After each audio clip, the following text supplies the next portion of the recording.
Valixon ismining ma'nosi.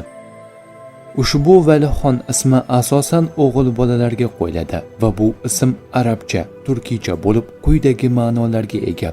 Vali arabcha yaqin do'st, homiy, avliyo, taqvodor inson. Shuningdek, xon turkiyda hukmdor, rahbar va ulug' hurmatli kishi ma'nolarini bildiradi. Shu bois Valixon ismi quyidagi ma'nolarni anglatadi: hurmatli va ulug' homiy, taqvodor, obro'li inson, avliyo fazilatlarga ega ulug' kishi, e'zozli va rahbarlik fazilatiga ega inson.